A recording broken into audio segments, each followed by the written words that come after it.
మార్కెట్లో ఏ కోర్స్ చేసినా రెండేళ్ల ముచ్చటే. కానీ ఏఐ అండ్ డేటా సైన్స్ నేర్చుకుంటే రాబోయే 10 ఏళ్ల వరకు మీ కెరియర్ కి తిరుగుండదు. అది ఒక్క ఇన్నోమాటిక్స్ తోనే సాధ్యం.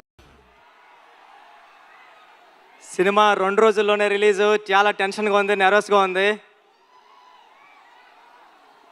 ఇక్కడికి వచ్చిన మంత్రి గారికి, దుర్గేష్ గారికి, ఎంపీ చిన్ని గారికి థ్యాంక్ యూ సార్. మీ సపోర్ట్తో చాలా గ్రాండ్గా జరుగుతుంది function. Thank you sir, thank you so much. నా చేతులు కాళ్ళు వణుకుతున్నాయి, నిజంగా చెప్తున్నా. మాట్లాడేసిందంతా పెద్దోళ్ళు మాట్లాడేశారు. కానీ చెప్తా, 5 సంవత్సరాల తర్వాత, ఉప్పిన తర్వాత 5 సంవత్సరాల తర్వాత మళ్ళీ ఇంకో సినిమా చేశాను నేను. ఉప్పినకి నేషనల్ అవార్డు వచ్చింది, చాలా డబ్బులు వచ్చాయి ప్రొడ్యూసర్ గారికి, నాకు కూడా. ఇన్ని సంవత్సరాల టైం ఎందుకు తీసుకున్నారా అంటే అది ఓన్లీ పెద్ద సినిమా కోసం తీసుకున్నా. ఇక్కడే ఉప్పిన టైంలో నాకు విజయవాడలో చాలా మంచి అనుబంధం ఉంది. ఒక్క నిమిషం మాట్లాడేస్తాం, ఫటఫట్లాడతా. చరణ్ సార్ వచ్చేస్తారు next.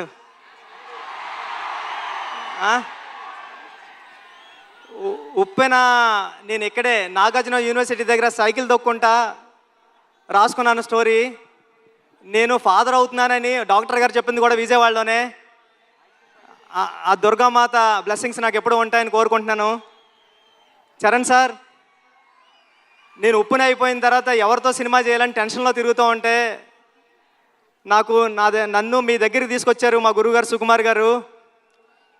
Thank you Sukku sir, నన్ను చరణ్ సార్ దగ్గర కూర్చోబెట్టినందుకు తీసుకెళ్ళి.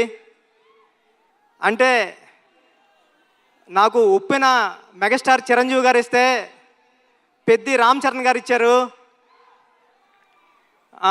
నేను చరణ్ సార్కి స్టోరీ చెప్పాను, దేవుణ్ణి మొక్కుని వెళ్ళాను. ఒక్క కరెక్షన్ కూడా చెప్పకుండా, స్వామి దత్తాత్రేయ స్వామి ఇది ఓకే చేస్తే నీకు రుణపడిపోతానని. చరణ్ సార్ ఒక్క కరెక్షన్ కూడా చెప్పలేదు. పెద్ది అంటే ఒక కమర్షియల్ ఫిల్మ్లా కనిపిస్తుంది మీకు, కానీ ఇది కమర్షియల్ ఫిల్మ్ కాదు. చాలా కమర్షియల్ ఫిల్మ్గా ఉంటూ ఒక ఎమోషనల్ డ్రామా ఇది. ఒక ఆటగాడి జర్నీ. అంటే ఆట అంటే ఇన్నాళ్ళు ఆట అంటే ఆగతాయితనంగా ఉంటుంది, కానీ ఆట ఏం తీసుకొస్తుంది ఒక మనిషికి? తన ఐడెంటిటీ తీసుకొస్తుంది, తన గౌరవం తీసుకొస్తుంది, తన చుట్టూ ఉన్న మనుషుల్ని కూడా మారుస్తుంది అని చెప్పే కథ పెద్ది. అంటే పెద్ది అంటే అలలా ఎగసపడిన మనిషి కథ కాదు, పడినా లేచిన మనిషి కథ పెద్ది. టెన్షన్గా ఉంది. చరణ్ సార్, అంటే ఈ జర్నీలో మీతో గడిపిన రోజులన్నీ నాకు గుర్తున్నాయి. షూటింగ్ డేస్ నుంచి మీరు ఎక్కడున్నాడు కూడా కనిపిస్తలేదు నాకు. షూటింగ్లో నేను కొత్త, అంటే సెకండ్ ఫిల్మ్కే ఒక స్టార్ హీరో డైరెక్టర్ నమ్మివ్వడం అంటే మామూలు విషయం కాదండి. ఉప్పెన అయిపోయిన తర్వాత, చాలా హిట్ అయిపోయిన తర్వాత చాలామంది అసిస్టెంట్ డైరెక్టర్స్ హైదరాబాద్లో కనిపించినప్పుడు కానీ కాల్ చేసి నాకు మాట్లాడారు, అన్న ఇంటికి వెళ్ళిపోతారనుకుంటే మా అమ్మ మా నాన్న ఇంకొక 2-3 సంవత్సరాలు ట్రై చేయరా, బుచ్చిబాబు లాంటి ఓడే డైరెక్టర్ అయ్యారంటే మీరు అవుతారని. అలాగా అంటే ఒక రెండో సినిమా డైరెక్టర్కి ఒక పెద్ద సినిమా స్టార్ డైరెక్టర్ సినిమా ఇవ్వడం అంటే మామూలు విషయం కాదు సార్. నన్ను నమ్మారు, నా కథను నమ్మారు. అంటే ఒక నిజాయితీగా ఒక కథ రాస్తే, పెద్ద కథ ఒక దర్శకుడు రాస్తే, ఒక నిజాయితీ గల హీరో ఆ కథను నమ్మి చేస్తే ఏంటి అన్నది పెద్ద తెలుస్తుందండి. పెద్ద నేను రోజు చూస్తున్నా, ఇప్పటికి నేను 50 టైమ్స్ నుండి 100 టైమ్స్ చూసా. పెద్ద చూసిన ప్రతిసారి సెకండ్ హాఫ్లో లాస్ట్ 40-50 నిమిషాలు నేను ఎమోషనల్ అయిపోతా, నా కళ్ళంటే నీళ్ళు వస్తాయి.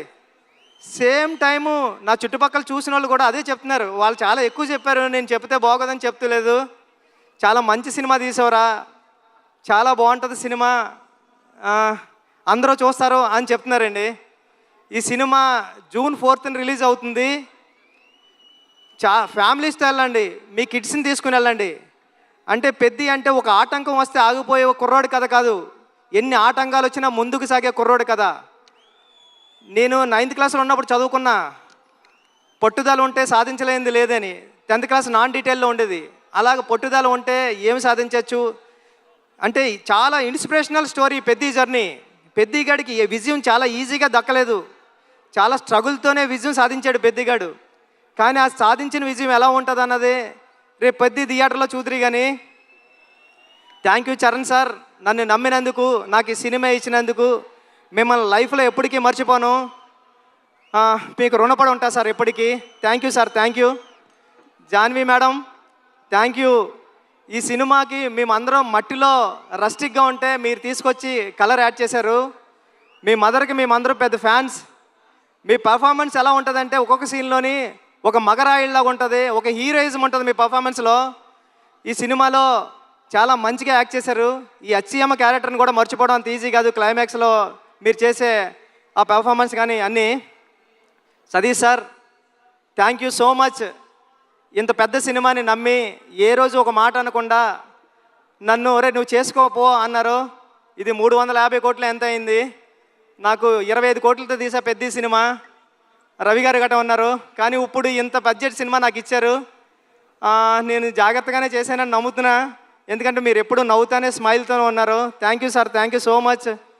జగపతి బాబు గారు, అంటే హీరో గారిలో రామ్ చరణ్ గారిని ఎలాగా నమ్ముతారో దీంట్లో అప్పల సూర్య అనే క్యారెక్టర్ ఉంటుంది. అది చాలా చాలా మంచి క్యారెక్టర్ అండి. అప్పల సూరి ఫస్ట్ హాఫ్లో అప్పల సూరిని హీరో గారిని ఎంత బరువైన హృదయంతో మోస్తారో అప్పల సూరి క్యారెక్టర్ని కూడా అంతే బరువైన హృదయంతో మోస్తారు. అప్పల సూరి సీన్స్ వచ్చినప్పుడు మీ కళ్ళంటే నీళ్ళు తిరగకపోతే నా పేరు బుచ్చిబాబు సానాయ్ కాదు. దివ్యేంద్ర గారు, love you so much brother. మీ మిర్జాపూర్ సినిమాకి నేను పెద్ద ఫ్యాన్. మీరు రైల్వే మ్యాన్ కానీ అని. Thank you so much sir. మీరు దీంట్లో పెద్దలో పార్ట్ అయినందుకు, ఆన్ బోర్డ్ అయినందుకు thank you so much sir. మీరు చాలా super actor. Love you sir. రండి సార్. ఈ విజువల్స్ అందరూ చెప్తున్నారు. చెన్నైలో నేనుండి రెహమాన్ గారి దగ్గర ఉండి చేసినప్పుడు చెప్తున్నారు అందరూ, ర్యాండీ గారు చాలా బాగా తీశారా, పిక్చర్ అదిరిపోయింది అని. Thank you sir. నేను రాసుకున్న 10 అక్షరానికి ప్రాణం పోశారు. చరణ్ సార్ పర్ఫార్మెన్స్ అంతే నెక్స్ట్ లెవెల్లో చూపించారు. మీరు పెట్టే బ్లాగులు ఎంత బాగున్నాయంటే అది రేపు పొద్దున్న సినిమాలో ఆడియన్స్ అందరూ విట్నెస్ చేయాలని కోరుకుంటున్నా సార్. సార్ అవినాష్ కోలా గారు, థ్యాంక్ యూ. చాలా సెట్లు వేశారు, ఒక 20 సెట్లు వేశారు. వేసి చాలా మంచిగా న్యాచురల్గా తీశారు అవినాష్ కోలా గారు. ఆర్ట్ డైరెక్టర్ అవినాష్ కోలా గారికి థ్యాంక్ యూ. ఏకాంబరం గారు, కాస్ట్యూమ్ డిజైనర్ ఏకాంబరం గారికి చాలా న్యాచురల్గా తీసుకొచ్చారు, ఆయనకి thank you. AR Rahman sir, మీ చికిరి రై రై రారా, హలో హలో అన్ని పాటలు హిట్. బ్యాక్గ్రౌండ్ స్కోర్ మీరు కొట్టినప్పుడు చాలా స్టైలిష్గా చాలా మాస్గా ఉంది. Love you sir. ఈ సినిమాకి మీరు మ్యూజిక్ డైరెక్టర్గా చేయడం అన్నది నా చిరకాల వాంఛ కోరిక, అది తీర్చారు. Thank you sir. Thank you so much. Charan sir, మళ్ళీ once again love you sir. మీరు లేకపోతే బుచ్చిబాబు లేడంతే. పెద్ద మీరు నాకు ఇచ్చారు. లైఫ్లో ఎప్పటికంటే నేను మాట్లాడలేకపోతున్నాను, నా చేతులు తిమ్మిరెక్కుతున్నాయి సార్. అంటే నర్వస్గా ఉంది. జూన్ 4th ఈ సినిమా వస్తుంది. మీ ఫ్యామిలీతో వెళ్ళండి, మీ కిడ్స్ని తీసుకెళ్ళండి, చాలా బాగుంటుంది. చాలా ఎమోషనల్ అవుతారు, చాలా ప్రేమిస్తారు. పెద్దిని ప్రేమిస్తారు, పెద్దిని లవ్ చేస్తారు, పెద్దితో ఆడతారు, పెద్దితో పాడతారు. పెద్ది మీ ఇంటికి వస్తాడు, ఒరే భలే చేశాడు రా చరణ్ గారు అని చెప్పుకుంటారు. ఒక సెకండ్ హాఫ్లో 4-5 సీన్లు ఉంటాయండి. చరణ్ సార్ పర్ఫార్మెన్స్ ఎలా ఉంటుందంటే మీ కళ్ళంటే నీళ్ళు రాకుండా ఉండవు. Charan sir thank you sir. June 4th థియేటర్స్లో కలుద్దాం, ఎమోషన్ అవుదాం. Thank you sir. Thank you so much. Thank you sir. Thank you. Buchibabu garu, వెళ్లే ముందు I know you are very emotional already. అయితే వెళ్లే ముందు ఒక క్వశ్చన్. 10 సంవత్సరాల తర్వాత ఈ సినిమా గురించి జనాలు మాట్లాడుకునేటప్పుడు ఏం చెప్తే బాగుంటుంది అని మీరు అనుకుంటున్నారు? ఎలా చెప్పుకుంటారు? 10 సంవత్సరాల తర్వాత ఈ సినిమా గురించి గుర్తించుకోవాలంటే రామ్ చరణ్ అంతే. చరణ్ గారు ఈ సినిమా కథ ఓకే చేయడం అంటే మామూలు ఇష్యూ కాదు. రేపు పొద్దున్న మీరు స్క్రీన్ మీద చూద్దరు కానీ ఇలాంటి కథ ఒక స్టార్ హీరో ఓకే చేస్తాడా అని. స్టార్ హీరో ఎందుకు ఓకే చేశారు? ఒక కథను నమ్మితే ఆయన కూడా ఒక కథ నమ్మి మీ అందరికీ ఒక మంచి కథ, మన రూటెడ్ కథ, మన విజయనగరంలో జరిగిన ఒక కుర్రోడి కథ చూపించడానికి వస్తున్నామండి. Thank you sir. Thank you madam. Thank you Suma గారు. Thank you so much.